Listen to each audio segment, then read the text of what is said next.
Hey everybody, welcome on into the Delmarva Sports Insider, the only live and local show dedicated to giving you all local sports. I'm Sports Director Brandon Bosser. What's up? It's your Shirley Sports anchor, Devin J. Martin. We got a lot of football to talk about tonight, Brandon. Week 1 is almost under wraps. Basically, most of the games from Thursday and today are done. We still got tomorrow's games, but we obviously have to review the last couple days of football games here on Delmarva. That's right. There is no season like football season here on the shore, and we saw quite a few really good games. When you played, did you play football? I did in middle school. You did? Yeah, I'll tell you a short story. I was a wide receiver. I had one pass thrown to me all season, one catch for an extra point. They didn't throw me the ball ever again. I caught it, and I'm like, you know what? I'm not playing this. I'm not getting down and dirty if they're not going to throw me the ball. And that was my football experience. That's when I switched over to basketball. All right.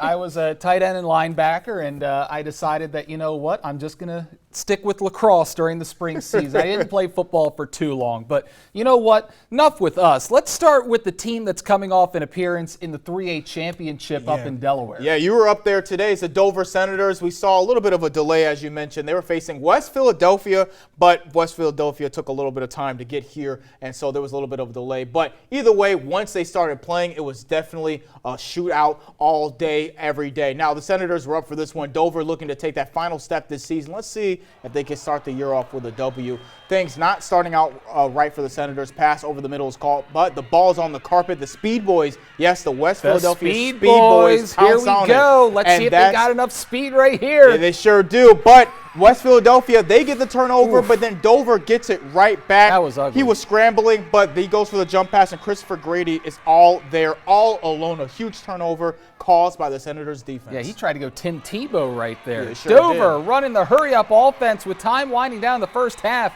Sophomore Shamik Morris gets the rock and bursts through 17 yards out. Dover draws first blood, and that Senator defense was incredible all day. West Philadelphia tried the ground and pound game a lot, but that Senator defense was getting through, penetrating through that offensive line. And of course, Jaquan Kilby got in on the act, one of the top running backs in the state.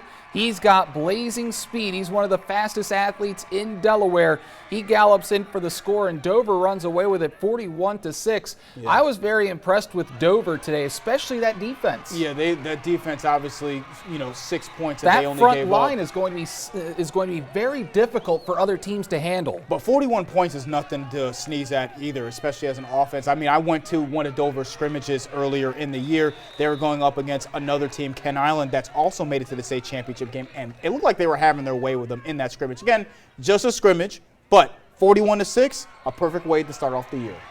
All right, how about the game between Smyrna and Manheim Central now? This game taking place at a neutral site in Wilmington.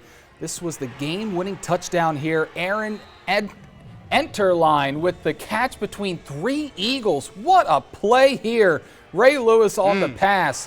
This put Manheim Central ahead of Smyrna 37-36 with just 18 ticks left on the clock. An amazing comeback attempt by Smyrna, though. They were down 21-0 at the start of this game, and yet came so close to beating a very good team from Pennsylvania. Yeah, and I think that shows the resiliency of Smyrna to be down 3 touchdowns early in the game, not get blown out, and not only not get blown out, but they come back, and they almost win the game. They almost win the game. So that shows that even though they took an L, especially as an out-of-state team, they're still going to be a threat in the 3A going forward. Yeah, the thing about Smyrna, especially on defense, they lost 6 starting players, 2 from each line of the defense. They lost 2 in the secondary, and you saw what happened there with the secondary at the very end of the season. Thing about Smyrna is they're going to try and get as many players on the field as possible early in the season so that they get as much experience down the roster as possible. Right. And we will see Smyrna get better as the season goes along. But they look strong already. Exactly. So when your starting point is already very high and you're still getting better, that spells doom for the rest of the 3A and the Henlopen team that they're going to be facing as well. All right, let's move down to Woodside now. A cross-state showdown between Bennett and Polytech. This was a barn burner. Panthers up 3 scores, but don't count the Clippers out just yet. This touchdown run, he dragged some Panthers in, cuts the lead to just 12. And then check this out. Jalen Anderson finds a seam on the kickoff return, and he is gone. Watch him turn on the Jets. and he goes all the way in for the score. Big play there to answer that touchdown by Bennett. And Polytech goes on to win this game. Final score 58-42. Yeah, that's great. Great job by the Panthers offense. Not sure about the Panther defense. Yeah, I mean, and Clippers also put up some points as well, as you mentioned, for the Panthers defense, but their defense was bad as well. Now, let's move on. What a start for the Bulldogs of First State Military Academy. First State up in Wilmington taking on AI DuPont Tigers. Now, junior Mark Lawrence takes the handoff and goes to the left, and the Tigers could do nothing about it. 55 yards all the way to the house. Bulldogs up 28-0 at the break. It's Lawrence again, this time from 12 yards out. 34-0 is the score. He just breezes right by the defense right there. Good block out there. Wide receivers, you got to be able to throw blocks for your running backs, and because if you do, things like that will happen. Javier Floyd says he wants a turn. He cashes it in from 6 yards away, and then it's Lawrence one more time. 23 yards for the touchdown. First State wins 55-0. And how about this? The head coach for First State is Jeff Braxton, who goes from coaching college ball with Del State and Wesley, and now he goes to Clayton to coach the Bulldogs. The transition is I'm the laundry guy. I'm a psychologist. I got to make sure I take care of the equipment. I'm the strength coach along with my other coaches. It's a lot of responsibility, but I really love working with the young people, and I thought it was big for me. I thought it was great for me to be able to give back and to coach some young men. I'm really enjoying it. I love football, and I love working with the guys at First State Military Academy. So a great road win for First State Military Academy there, 55-0. But the thing about AI DuPont is historically a good program. They didn't play last year on the varsity level, so this was their first game since 2021.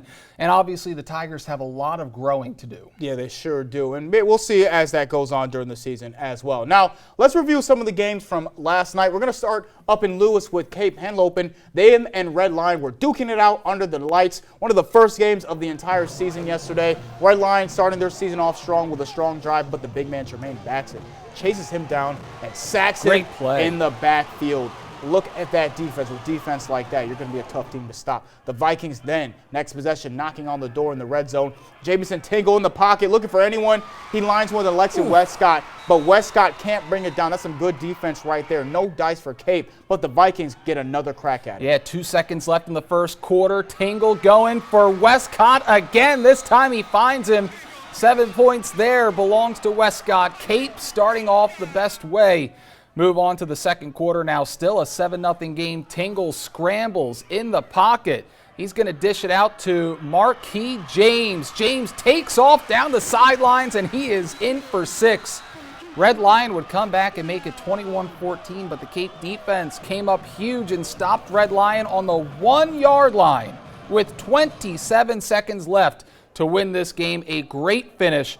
Great job by Cape Henlopen to start off this season 1-0. So, hey, Westcott, he is a game changer for the Vikings. He is. Now, we go to one of the other games from yesterday that was a really good game. Two-time defending 1A champ Laurel Bulldogs on the road to face 3A Sussex Central. Yeah, they're not in the 1A anymore, and it definitely showed yesterday. The Bulldogs did take a 7-0 lead before falling behind 14-7, but then they began to make some moves to get back in this game. Xavier Limehouse making the diving grab to pick off Sussex Central QB Gabriel Cannon. That gave the Bulldogs a chance to tie the game at the end of the first half, and that's Kobe Shockley. Not Caden Shockley, but Kobe Shockley right there. He sneaks in on the goal line. The sophomore makes it 14-13. Now, the Dogs wouldn't get the extra point right there. But in the second half, Central still up 1, and they respond yet again in the third quarter. From 35 yards out, that's Malik Bell taking it through the defense, bodies a few defenders, almost runs out of bounds and runs me over. But he stays in and finds the end zone. And with a 2-point conversion, it's 22-13. But the Bulldogs were not done yet. Laurel goes the length of the field, and they pull a play out of the Nick Sirianni, Jalen Hurts, Philadelphia Eagles handbook, a QB sneak, and he scores and gets a 2-point conversion to make it 22-21. But I think both coaches from this game yesterday are Eagles fans because Gabriel Cannon, he sneaks in to do a touchdown right there, make it 29-21. That basically sealed the deal right there. They get a pick 6 at the end of the game just to make it an even further game, but the final score was 36-21 Sussex Central. That made me think, have you ever gotten hit on the sidelines? Not yet. I've had 3 close calls, including last night. The other one that comes to mind, David Chandler. Decatur was facing Y High at Y High. He almost goes. He's running baseline, and if I didn't take 2 steps back, he was going to clip me.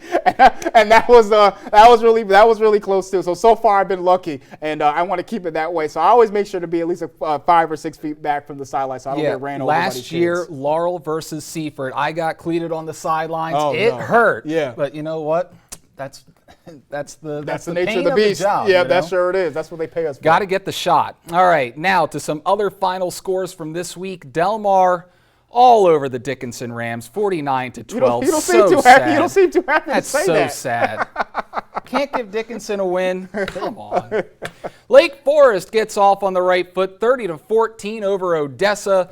A lot of people think Lake Forest is a team that can go far in the 2A. I think they are too. Yeah, they were pretty solid last year, and they were another team that we were talking, just like with the Smyrna Eagles. A lot of guys that they want to play to get a lot of experience. So even though they're a young team, they also have a lot of experience because they're all getting game time. Yeah, they're going to depend a lot on that ground game. They also have a fantastic quarterback. Milford, 42-0 winners over Mount Pleasant. First game under Jed Bell as their new head coach. Yes. Great win there. Sussex Tech, big win 37-6 over Glasgow.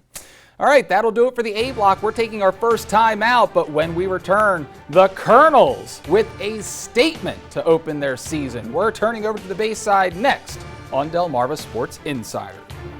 Hi, my name is Mike Judy. I'm the head football coach at Smyrna High School, and you're watching Delmarva Sports Insider.